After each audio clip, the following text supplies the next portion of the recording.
Hello, readers. Welcome to 20 Questions with Your Favorite Author, where we ask authors important questions like, why would you agree to be on this podcast? I'm Kelly Lynn Colby, editorial director at Cursed Dragon Ship Publishing. And our guest this week is Laurel McHargue, writer of Life, Real and Imagined. Laurel lives in the Colorado Rocky Mountains, where it is currently snowing a lot right now. And she lives and laughs and publishes and podcasts and raises ducks. And she loves life. If she's not your favorite now, she will be after.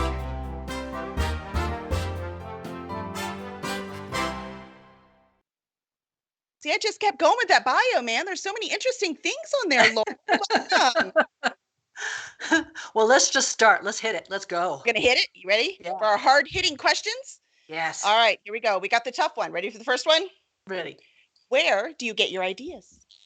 Well, before I answer that, I wanted to answer the real first question that nobody ever answers. Why would I want to be on your podcast? That's true. Right? How come nobody ever answers that?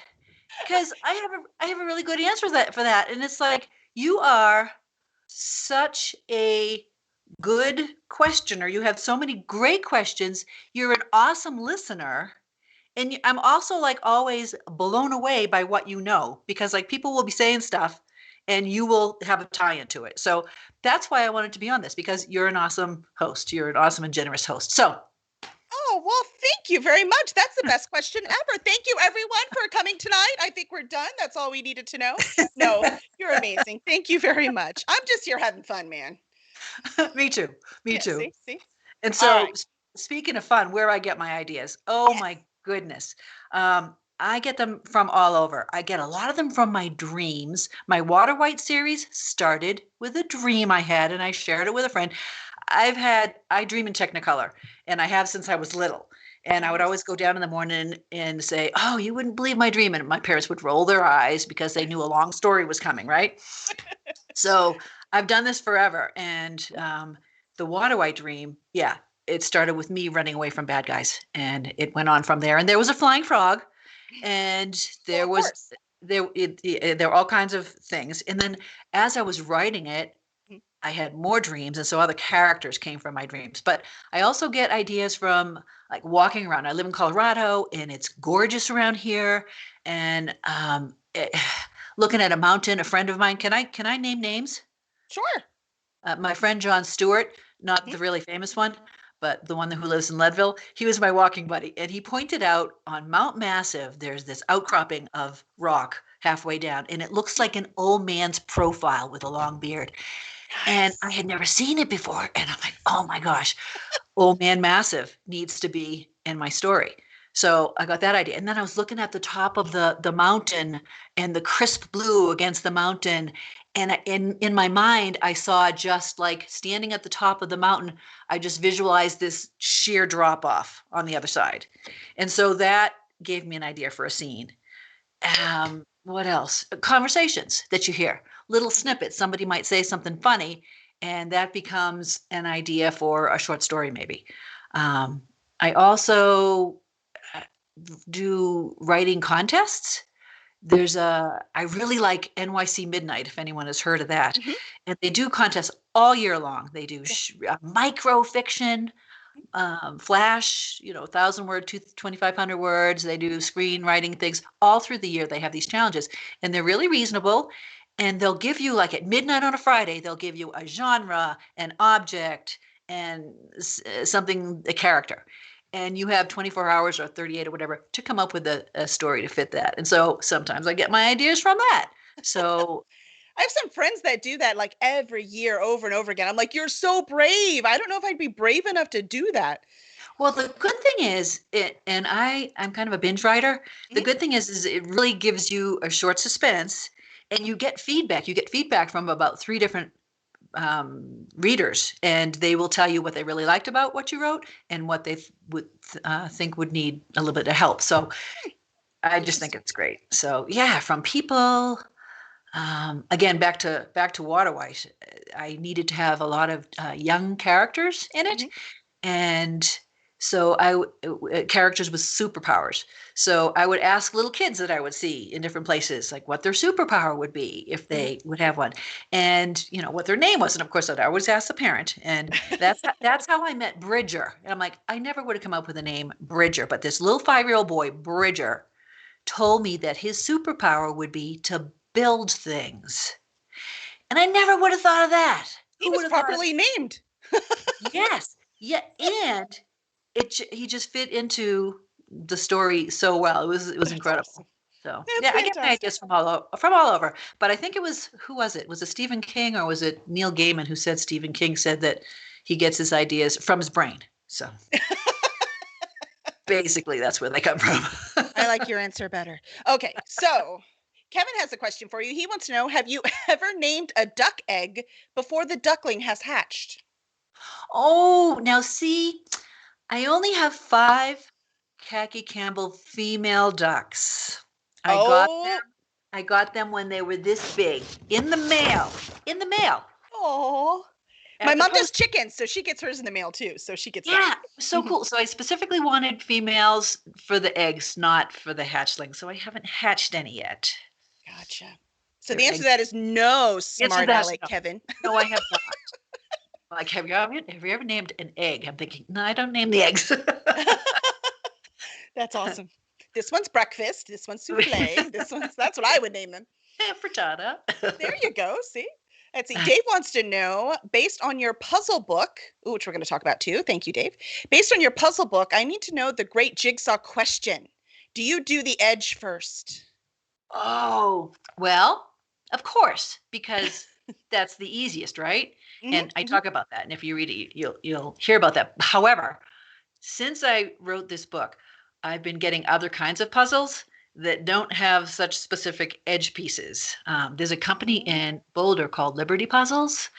And then there's another one called Unidragon. They're wooden puzzles. And every single shape is a whimsy shape. They're all different shapes. And you have no idea what the edge pieces are. And even some of the ones that look like it's a corner or look like it's a straight edge, they end up not being that. So if it's a regular puzzle, yes, I do the edge pieces first. Nice. And the book knock you hold out up, the easy stuff. And just so for our audio listeners who couldn't see it, so that book is Piece by Piece. Piece by Piece, 10 lessons from a jigsaw puzzle. Excellent. Man, that was fun. That's nice. And it's piece like peace sign by piece, as in pieces of the puzzle. Yes. So, yes. And so that is a thread that goes through it, finding peace as you're puzzling and as you're doing other things. It's fun life lessons. I like it. I find piecing together puzzles is very peaceful unless the cat gets involved. Then it's stressful. Very stressful. They don't have very good, no coordination. No, they don't. I'm like, please quit helping. So, speaking of writing, where's your favorite place to write? Generally in the kitchen, and a lot of times right at the kitchen counter, because I don't like sitting a lot, because you tend to sit a lot when you're a writer or a reader or anything else. And so I try to stand at the kitchen counter. And if it's not at the kitchen counter, then it's in the living room with my feet up by the fire. Nice. Good. I was thinking of retiring that question, so thank you for giving me a good answer. Yeah. Because the past 5 I've asked, they said right here. I'm like, well, that's boring. Give me something colorful. The kitchen, because that way you can eat popcorn while you're writing. Well, standing's good though, right? Because I can't stand at my desk. I don't have a fancy standing desk, but at my counter I can stand because I'm short enough. It's no problem.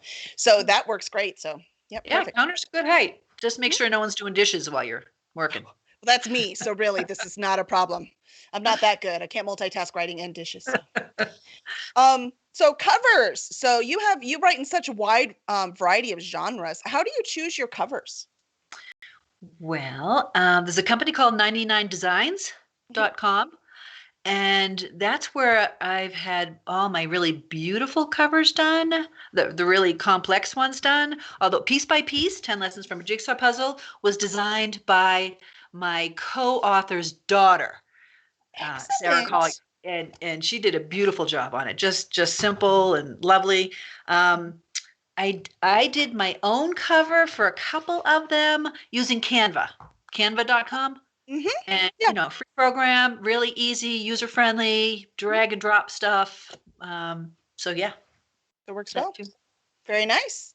So I started reading your Water White fantasy series this morning, and Celeste sets out on a journey from an orphanage to find her missing parents across a land of wonder. So, what drew you to this kind of adventure and coming of age story? The dream.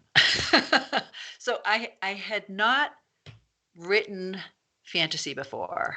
My first book was Miss, and that was a very loosely fictionalized book based on my first year of teaching seventh grade English in a school that ultimately closed. Oh, So when I had this dream and shared it with a friend, mhm, she said, "Oh my gosh, you need to write a children's book about that." Using the elements that were in my dream. mhm, And I wasn't thinking children's book so much, but I thought, ooh, this could really be fun turned into a young girl's adventure. mhm. So my head just kind of exploded with the idea because again, it was a new genre.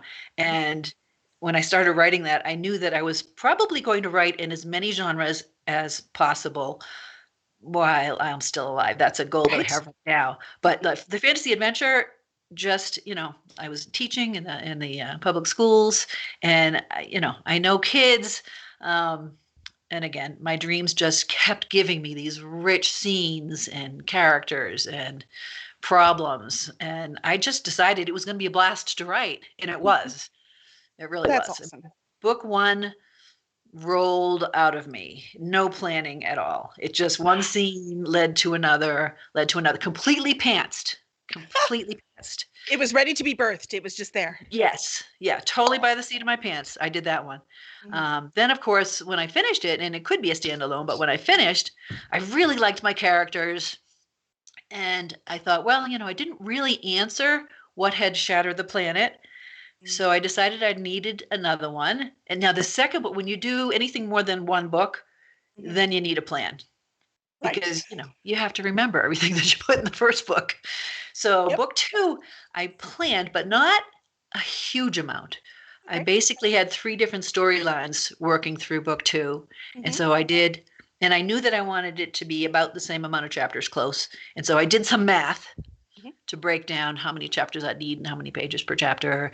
And then I basically just did a sentence, chapter one, two, three in each of the three storylines. So that took planning. And then book three, I knew how I wanted the whole thing to end. I knew, but I just didn't know how I was going to get there. And I had just read The Hunger Games, Mm. and it loved The Hunger Games, Mhm. and it so inspired me to try to do a first person perspective for the last book. And so my last book, I pantsed my last book But you didn't basically. kill everyone, did you? I'm not gonna say. Oh, gonna break my heart, man. Yeah, That series broke my I heart. love, I love my ending. I love it. Okay. All right. So, some characters have to go away. Well, I mean, otherwise it's not real if there's no stakes. I get that. Right. I But get it's that. not, no, it's not Hunger Gamesy Okay, in, that's what I in that wanted to respect. know. Am I No, going to be depressed after reading it, no. or And I've had some different feedback on how I ended the series. And most people, after initially thinking, came around to understanding why I ended it the way I did. So interesting? Well, now I'm intrigued. I love it. Let's see. You have so you talked about teaching, and I was wondering because with your Water White series, you have a classroom guide in the back. So, what do you hope educators are able to achieve using that? What do you want them to do? Well, I didn't dumb down my language in this, Hmm. and vocabulary is important, I think. Hmm. And so because I didn't do that, I decided I'd put a synonym glossary in the back of each of the books and questions for discussion. And I figured teachers could use this. I taught English, I taught language Mm. arts. So I know Yep. about things like figurative language and themes and symbols and all that kind of Mhm. stuff. So they're all in there. And I think teachers could use each. And I did that for each of the books. They have synonym glossaries and questions for discussion in the end. Excellent. Let's see. A raven named Skylar says that she loves your covers. Oh, thank you. So just can't I stop do looking at too. them. I do too. Romanian twins designed these from Really? 99 Designs Company. Yeah. And if you're not sure how it works, I mean, people from around the world Mhm. compete to design your covers. I ended up with Romanian twins designing mine. Very happy with them. Well, they rocked it. They did a good job. Yeah. And Kevin wants to know, do you keep a dream journal for idea keeping? I should. That's your answer. That's it. That's all you get. Well, I figure it goes back and forth, right? Some people do and some people don't. Some people do at the beginning and they change their mind as they get, as they start to write more. It's back and forth. I journal. And if I happen to remember my dream when I wake up, Mhm. I make an attempt to remember it before I get out of bed, because if you don't do that, it's gone. Yeah. Yep. So typically I figured the ones that I'm going to remember are the ones that I'll journal about or write a book about. Makes sense. There's the ones, if they just stick with you, they're the ones. They're the ones. Let's see, if you could write in any world that wasn't your own, which world would that be? World that wasn't my own. Ooh, Magic Mirror. No. This is going to be completely two different ones. Magic School Bus, Okay, perfect. because I love Miss Frizzle Uh-huh. and I love those episodes. Or Black Mirror. Yes. Talk about two complete opposites. But again, that's how I write. I write happy and I write crazy and I write scary and I write creepy. But Black Mirror, oh, I would love to get in on that.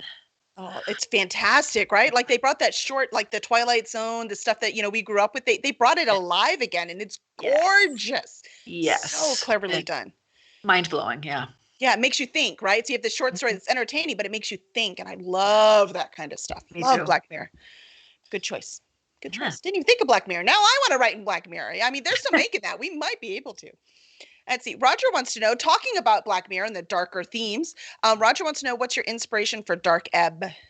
And Dark Ebb was a short story collection, right? Dark Ebb Grim Tales. Yes.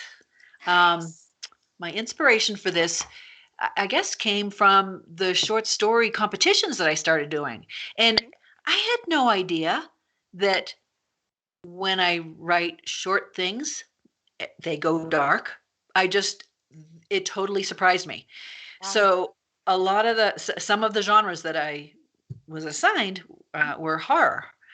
And when I wrote my first one, I thought, ooh, something's coming out here. I don't know where and I don't know why, because I'm a pretty optimistic, positive person. No one would suspect this of me. And but it's in there somewhere. It's in there somewhere. I know. And so every time I have an opportunity to write something short, I try to find the dark element in it. And I'll read these to my husband, and like one that I read to him that I haven't published yet, it'll go in my next collection. He asked me if maybe he should sleep downstairs after I read it to him. And it's just so. You're like, no, honey, that's why I write it down, so I don't have to live it. Yeah, I don't know why. I didn't have a bad childhood, really, even though, I was jealous of my 4 other sisters all the time, but I really didn't suffer too much. So I don't know where those dark things come from, but my muse, I have a dark muse lurking about. We can't have just one. That's boring. But I'll tell you one thing, your husband's never going to leave his socks on the floor again.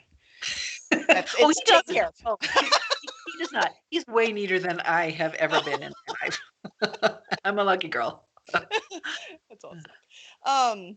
Let's see. If you could spend the weekend with one of your characters, who would it be and where would you go? Oh, just one? I have so many characters. Just one. Oh, I think it would have to be Kamugwe. He is the water god that you will meet in book 2, Water White Flux. I knew I needed a water god. Odin makes an appearance in the first book, and she needed to go between a couple different worlds. And I didn't want to use Poseidon or Neptune or, kind of yawn. Everybody knows them. And so I did this search on water gods. The internet is an amazing thing. And there's a list about a mile long of water gods. And I went through the list and I was trying to figure out, which ones I could pronounce, first of all. And then I stopped on a K, and I didn't have any characters with K names. And there are a lot of characters in the book. So I'm like, oh, Kamugwe, I guess that's how you pronounce it. Easy enough. And I started reading about him. Oh my gosh, he is such a cool water god, like so cool. And then I got goosebumps because there were tie-ins with him and his characteristics, tie-ins to my book one that I didn't even anticipate. Really? So How fun. I would want to hang out with Kamugwe Uh-huh. in his world because he would give me the power to breathe underwater. And I Yes. always loved, the Jacques Cousteau program. This is aging me, I know. I I'm am with you. I am of an age now where I say things like I am of an age now. But I loved Jacques Cousteau, Mhm. and the underwater fascinates me. So yeah, I would have to have lunch down in Kamogwe's underwater castle. That's awesome. That's the Yeah. perfect answer. If you get to hang with the character, make it a guy. Duh. Yeah. Duh. That's good. That's good. I like it. Let's see. Vicky wants to know, since you write in, this large spectrum of genres, do you write at different ends at the same time? Like, are you working on a horror book and a fantasy book at the same time? Not really. So the short stories, my dark short stories, I do throughout the year, and so I feel like I can do those anytime while I'm working on something else.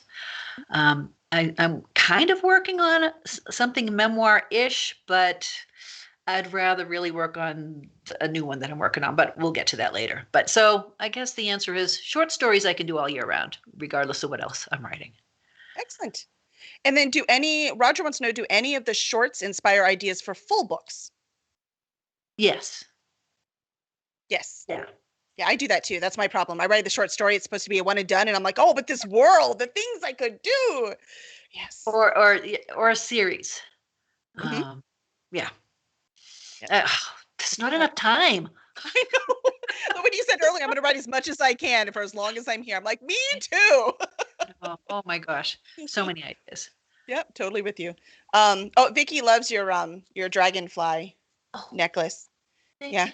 Yeah, Vicky loves dragonflies. But tell her about your dragonfly character, Oh, because it's yes. really cool. And this is another place I get ideas. So I was paddleboarding Mhm. on Twin Lakes out here in Colorado, and this dragonfly kept flying over the bow. Is the bow the front of my paddleboard?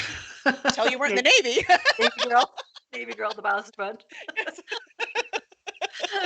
So again, it kept flying over and over and over and over. And I'm like, oh, so I need to have a dragonfly in Mhm. this series. And I was in the middle of the Water White series.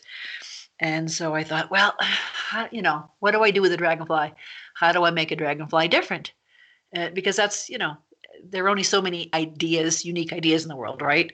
And then how do you take an idea that's already been done a million times and make it different? And I couldn't come up with anyone who'd ever done a fire-breathing dragonfly.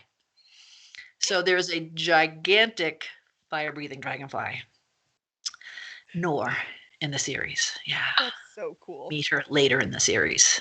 She's We pretty need a cool. statue of Nor. You said her name's Nor? Mm-hmm. Yeah, you need a statue of Nor, Vicky. I think you would love that. That would So. be cool. I could see it over a fountain. Like you could, have like a red light. So when it came over, it looked like fire. Oh, That would be cool. yes. That would be Send cool. me a picture when you get that. Yeah, I'm totally going to work on that. My new hobby. I do know a blacksmith, maybe. Let's see. The people you meet, right?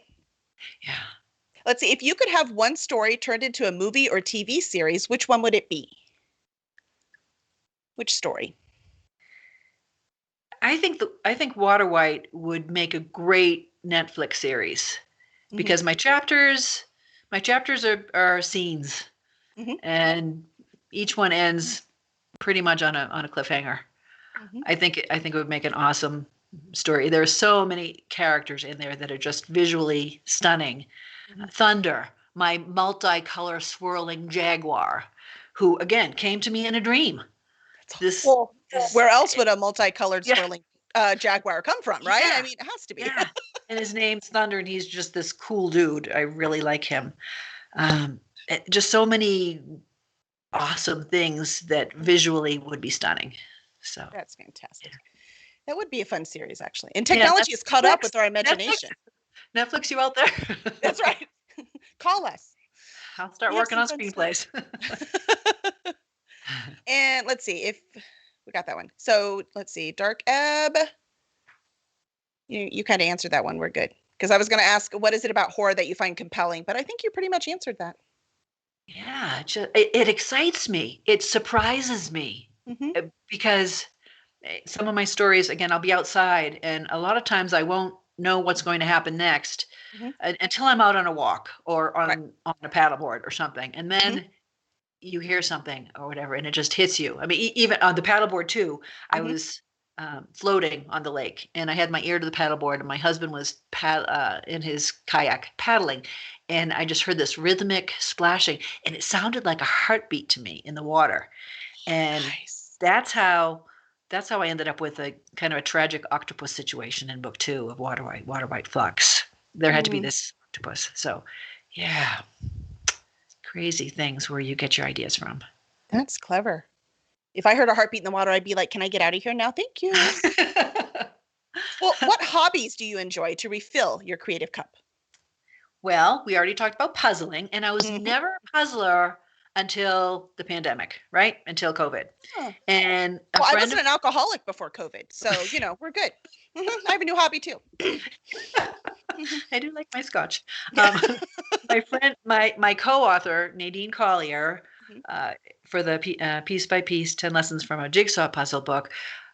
She had purchased a puzzle for me when she was visiting me. She lives in Michigan, and it was a 2,000-piece puzzle. We bought a 2,000-piece puzzle and a 500-piece puzzle. And while she was here, we finished the 500-piece together. I had never done a puzzle before, and she did most of it. She did most of it. So when she left, all of a sudden we're in a pandemic, and I'm like, well, let's just pull out the 2,000-piece one. How hard can that be? 4 months later. Finally finished it. And she's the one who said, you ought to write a book about lessons you learned from that experience. And normally when people say you ought to write a book about, you just kind of say, yeah, I got enough of my own ideas. But this idea really excited me. And I thought this could be fun. I said, if you help me, you give me some of the, chapter ideas, I'll come up with what I learned. And then she's a counselor. She's a licensed professional counselor. You can, at the end of each chapter, provide your reflections and some questions for reflection. So we worked on that together. But so puzzling is one of my things. Walking. I love walking because, how can you not, with just mountains all around you, and it's gorgeous. So I get a lot of ideas there, and I always take my phone with me, and I use the voice memo app when I get ideas out there. And my ducks. I grew up in the suburbs of Boston, okay, in a cracker white neighborhood, right? I didn't know what a duck was. I couldn't have told you the difference between a duck and a dove.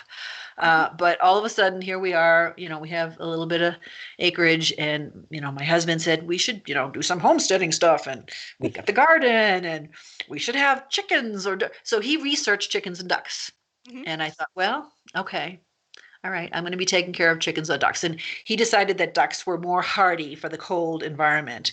And so I did all the research, researched a couple months, and we ordered the ducks. And so I love them. They make me laugh every day. They're so funny. They're so ridiculous. So I sing to them, and they follow me. They follow me to the garden. And so my ducks, I do that. And I like to read. I like to read all different genres. Because I think as a writer, if you don't read a lot, and if you don't read widely, you're limiting yourself as 100% agree. 100% agree. So your ducks, what do you do with them in the cold? Like, do you bring them in the garage? Do you have what do you do? So we set up this pen. It's like a 8 by 8 foot metal pen that's 6 foot tall with a door on it, and it's wrapped in canvas for the winter.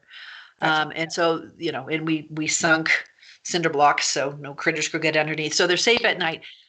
Open it up during the day, and they play under the trees, and we have a fenced area around the yard. So they just kind of chill out during the day, and we put them in at night. So Excellent. yeah. Excellent. And I pick up the eggs in the morning. They started laying. They were 5 months old when I got the first egg. And it was just like, oh my gosh, every day I go out there, it's like Easter because I never know how many I'm going to find or where I'm going to find them, because ducks will lay eggs anywhere. Anywhere. They don't need brooding boxes. They just, they'll lay them by the door. They'll lay, anywhere. It's pretty funny. It's hilarious. You got to be careful where you walk. Yes. Eggshells, though, the duck egg shells are really hard. Remember I told you my mom has chickens? Yeah. Well, now she's in the chat saying she wants ducks. But Vicky's think telling her, no ducks. Ducks, they're cuter than chickens, too. They really are. They're just adorable. She's not going to get rid of her chickens. She just wants to add. Add ducks.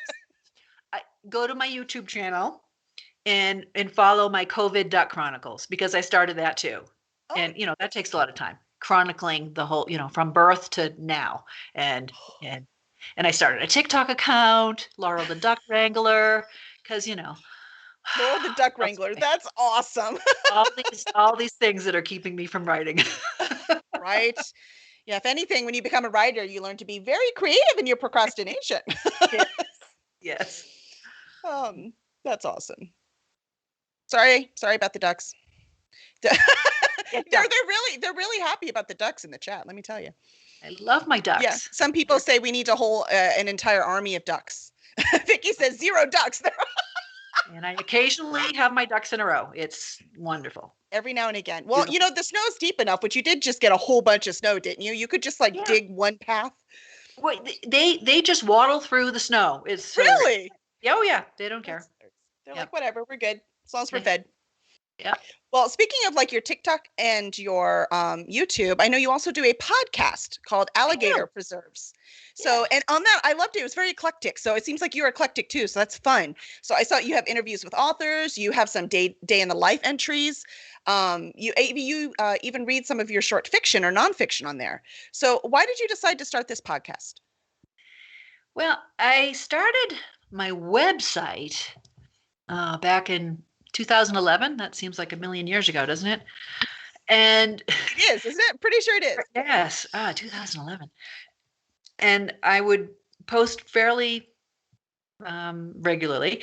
And then I decided, no one's going to go to a website and read back a million years, read through all the different things. Yep. And I had also hired someone to narrate the first book of Water White for me. So the first book of Water White's available on audiobook. Nice. And after paying for that, I thought, boy, maybe I should narrate my own books. So my husband agreed and got me the equipment. And I decided, well, before I figure out how to narrate books, I could narrate some of the stuff that I've already written. And I could, have people on. So it just was an evolution, I guess, into the next, medium. That sounds fun. Yeah. And it's fun. I love podcasts. They're fun. Yes. Yeah. So keep in mind, everyone, write that down, Alligator Preserves, because I shall be on that. I'm going to be on it soon. So I'm going to let y'all know. You are going to be on it soon. And I like naming things. And, you probably wonder, Alligator Preserves, where'd that come from? Our oldest son, both of our sons really love puns. So my husband was in emergency management, and he was down for the Irma floods down in the Florida. Mm-hmm. And he called one day, and I was concerned because, all the flooding, and I know about gators and all that kind of stuff. And I asked him, I'm like, are you in any danger? Are you seeing any alligators? And he said, not seeing any alligators, but we're passing a lot of alligator preserves. And so my oldest son happened to be on the phone too. And he's like, oh, those are the most dangerous kind of preserves, to eat, so it's a ridiculous story. And maybe alligator preserves. I love that. I mean, they jar about anything. Yes. So, it could very well be alligator preserves somewhere. Yeah. Somewhere. Yeah. Pickled alligator. I don't know. Yeah. Well, we've eaten alligator on a stick at Renfest. Does that count? Oh. Yeah. I mean, it was pieces of alligator. It's not like it was a whole alligator or anything. Did it taste like chicken? It actually tasted like chicken and shrimp had a baby. Yeah, it was the Wow. weirdest combination, but that's I need to try exactly what that. it tastes like. Yep. So if you're ever wondering, yeah, tech guru Zafo, he's like Gator po' boys. Yeah, we eat a lot of Gator po' boys too. That's good. They're yummy. That's awesome. So let's see. What is your idea of a vacation? Oh, vacation. Oh, vacation. I do love paddleboarding, and we typically, if we ever get vacation, go to Moab. Have you been to Moab? I have not. It's on my Oh, list though. oh, you've got to go. Mm. Arches and the river goes through there, and it's beautiful. So, Well, I've been to we've got Arches, the Arches Park in Utah. yeah. That's part of the name. I've been there, but I've not been to Yeah. Moab. Okay. All right. Lots to do there. We used to have a trailer. Someday we might get one again. So like camping. But Mhm. really, if I'm totally honest, Mhm. and I've never done this before, but I would love to go to a monastery or something and do a silent retreat Oh my gosh. for, I don't know, a week or 2 weeks. I just think that would be memorable. So that would be my idea of any vacation I could take. I would want to go do a silent retreat somewhere. Nice. I think they'd kick me out in 4 hours. But I would want massages too, and I don't know if they'd do that Oh. at a monastery. Yeah. Massages requirement. I like that. I couldn't even be quiet through the massage though. Seriously, that would not work. They would kick my butt out quick. Let's see. What's your favorite flavor of ice cream? This is our big important question. Well, it depends on the season, of course. If it's summertime, then it's mint chip for sure. And if it's wintertime, then pistachio. Ooh. It's just like creamier, and it has the pistachio nuts in it, and so that Mhm. makes it healthy. And and for each of them, though, each of them has to have a little drizzle of Hershey's dark chocolate syrup on them. I like that. I like the way you But think. no whipped cream. No whipped cream, because whipped cream's fattening, right? You won't want any whipped cream on the ice cream. That's so good for you. I do that at Starbucks. I get the, white chocolate mocha with all the stuff in it. Oh, but no whipped cream. Thanks. No whipped cream. It's healthy now. It's good. I cut those calories right in half. What's the first thing you put in your grocery cart as an impulse buy? So not the thing on your list, but the thing Oh, you were just like, oh, I kind of have to have that, and you throw it in your cart. well, that would probably be seasonal too. Like today I stopped myself from throwing in a couple of packs of Peeps. I stopped myself. Yes. I love Peeps. Don't it's horrible. But if it's not Peep season, Mhm. then it would be a Snickers bar. Excellent. And they always put them right at the register, the very big And meanies. and they hand it to you like you're gonna eat this on the way out of the store, right?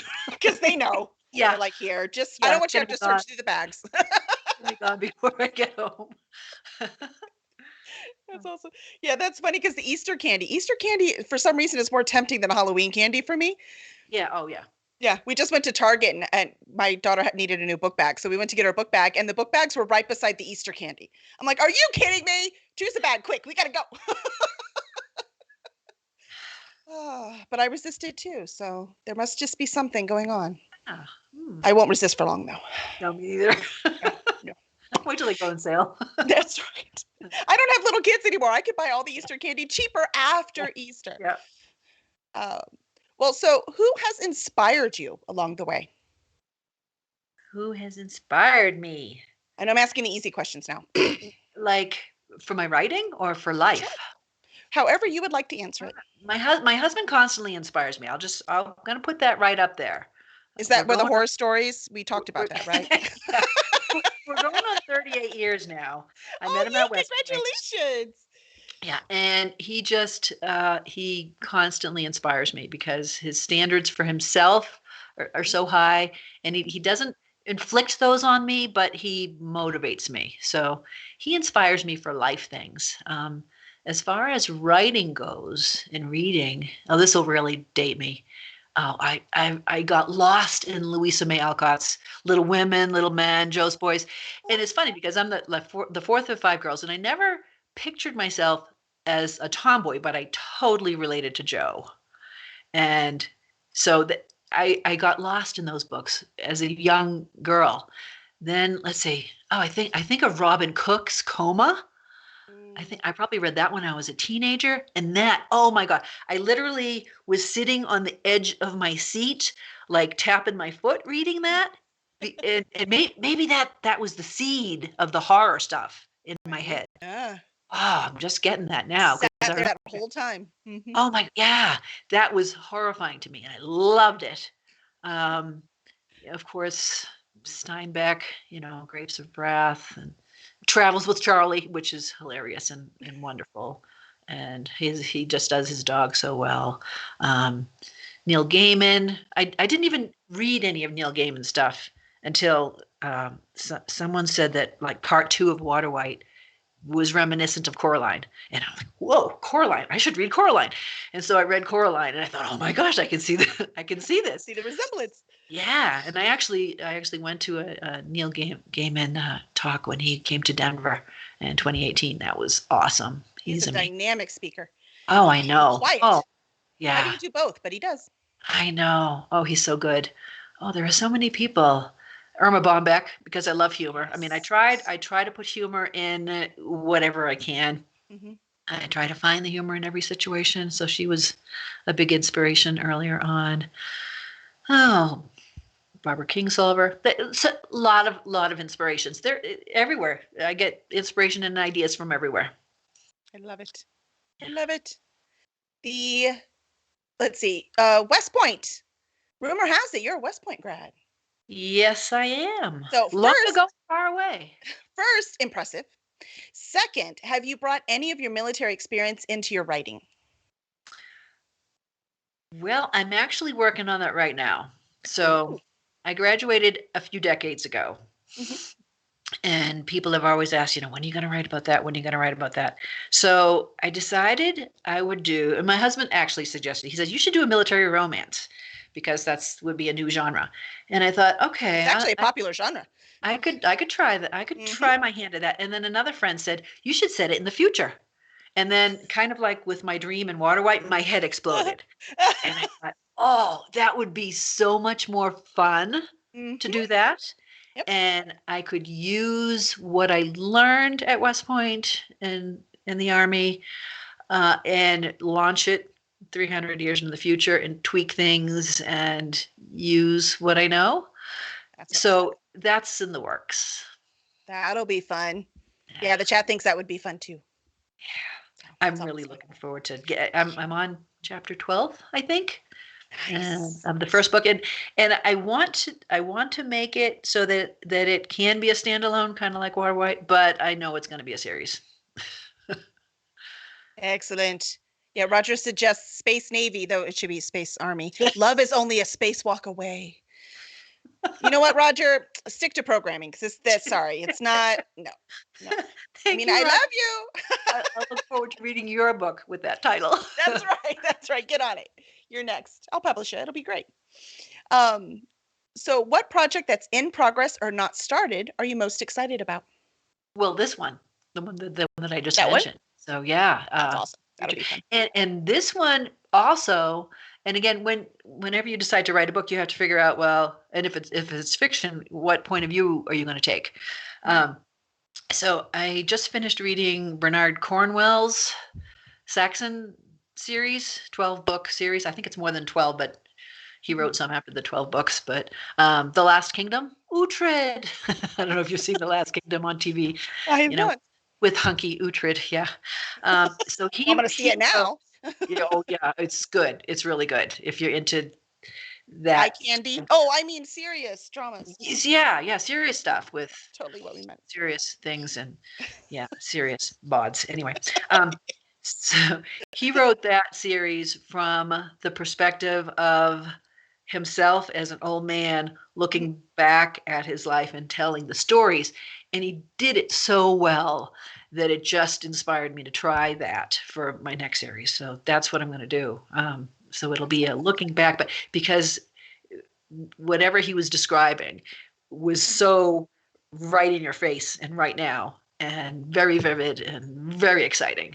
But he could then put in little tidbits of, things that he new, looking back. So that's what I'm really excited about. We're continuing to work on now. That's awesome. It's fun to try a different perspective. It is, yeah. Keep it interesting. Yeah. The hair-raising truth. This one. Yes. This was a 3-day novel writing contest. Really? Yes, that a friend of mine, Stephanie Smong, suggested we do, and so she came over to my house on this 3-day thing, and we kicked my husband out, and we stacked food and drinks all around the house, and I said, you can have that room, and I'm going to have this room, and we can't talk unless we happen to bump in the kitchen. And we're gonna knock something out in 3 days. And she worked on a longer piece, part of a longer piece, and I ended up doing the hair raising truth, the novella, and it was so much fun. But I also decided for this one that I was going to use a second person perspective, which you don't see very often or read very often. And again, Rod Serling's voice was in my head. And if for any of you Twilight Zone fans out there, you're walking down a street, it's a dark alley. You see a light at the end of the alley. You shouldn't go into, but you do. So it's that you. And that would really be fun to try that. So that's what I did with that book. That's a great thing for a novella too, right? Like it's a great thing to experiment with, to really look at that. Yeah, it was fun. It's fun. Fun. What?